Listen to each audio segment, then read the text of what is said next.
On Wednesday, Senator Joni Ernst questioned witnesses during a Senate Environment and Public Works Committee hearing. One bill the committee is focusing on is the Livestock Regulatory Protection Act, introduced by Senators Thune and Sinema. Ernst said that as someone who grew up on a farm, she agrees that farmers and ranchers should not have to worry about onerous federal government regulations. She asked witnesses how burdensome regulations like the, quote, cow tax will increase costs for both producers and consumers. Ernst also spoke in support of another piece of pending legislation, the Recognizing the Protection of Motorsports Act, which would protect amateur racers from EPA regulations. She questioned professional racer Antron Brown about the importance of the bill. All right, thanks. Senator Ernst, you're recognized. Yes, thank you, Chairman Carper and Do you have a Chairwoman bigger sign Capito. than that? Do you have a bigger sign? Do we need bigger? That's pretty big. No, thank you so much for holding this hearing today, and for those that are here as witnesses. These are issues that are really important to our state of Iowa. And Mr. Vanderwall, I'd like to start with you, please. And just like you, I grew up on my family farm in southwestern Iowa, and I know how much pride that our family took in raising livestock and in crops. Our hardworking farmers and ranchers really shouldn't have to worry about overly onerous regulations coming from the federal government and, of course, the increased production costs that go along with that. So could you please speak to the impacts that previously proposed livestock emissions regulations would have had on your family's farm? Well, thank you, Senator, for that question. And I think that's one of the most important points that we need to make, is that every time Congress puts a regulation or an agency puts a regulation on agriculture, it makes it more difficult for small families, farms and ranchers to survive. And in our operation, we only feed about 1,000 head of cattle, farm 2,000 acres. That's not big anymore. And when regulations come out that take more employees, more time away from managing the operation, that detracts from the success of the operation.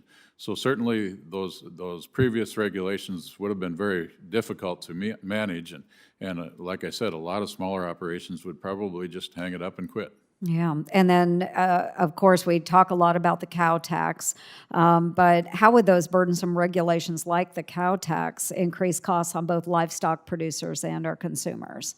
More of the same, right? Exactly, yes. So I think this is something that is very important, obviously, to folks in Iowa and South Dakota, all across the Midwest, where we do have large livestock operations on sweeping through the South. But it is difficult for our small family farmers to really take on the burden of federal government regulations, again, that are overly onerous, and it does cause increased costs to our consumers. So, of course, I'm advocating not to pass a cow tax, of course. But I thank you for being here today. And then I do want to move on to the RPM Act as well. And Mr. Brown, thank you very much for being here and your family. Chairman Carper had made a comment about young boys that want to go into racing. And I said, and girls. Yes. And girls, yeah. So I grew up on a motorcycle. Of course, we had dirt bikes out on the farm. And my brother was an avid motocross racer when he was a young man. And my sister, we shout out to Adams County Speedway, county over from us.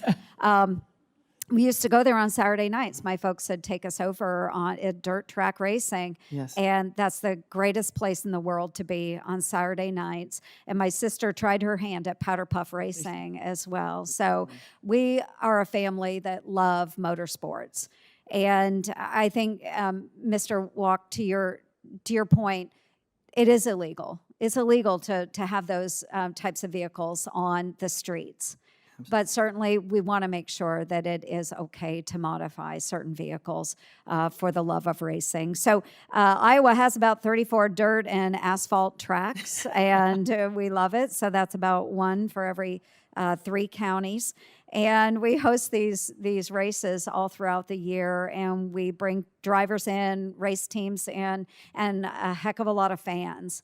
And can you talk about what would happen if we did not have this legislation? What would happen to the industry if we didn't allow for those modifications?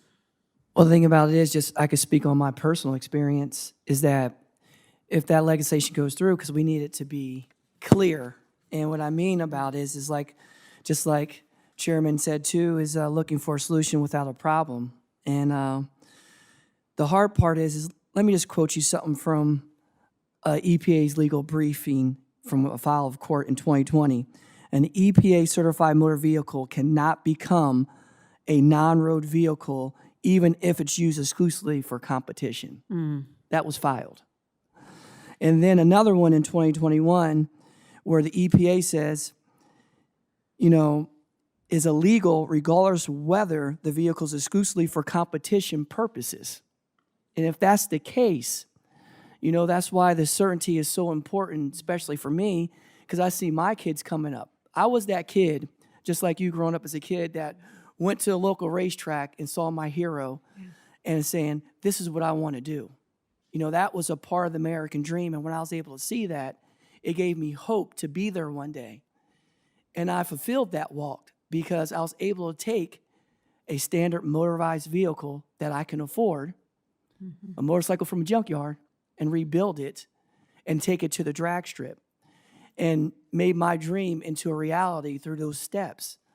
And my kids are reaping that benefit where they're going through that same thing.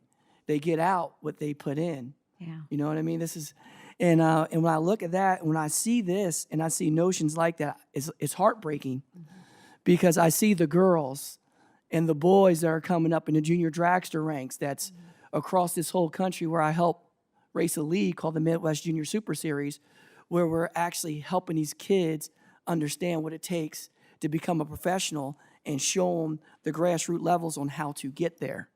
It's so great. And being able to modify that and do those with those motor vehicles, that's the stepping stones and the building blocks for the next future professional racers tomorrow. Without that, there's no stepping stone.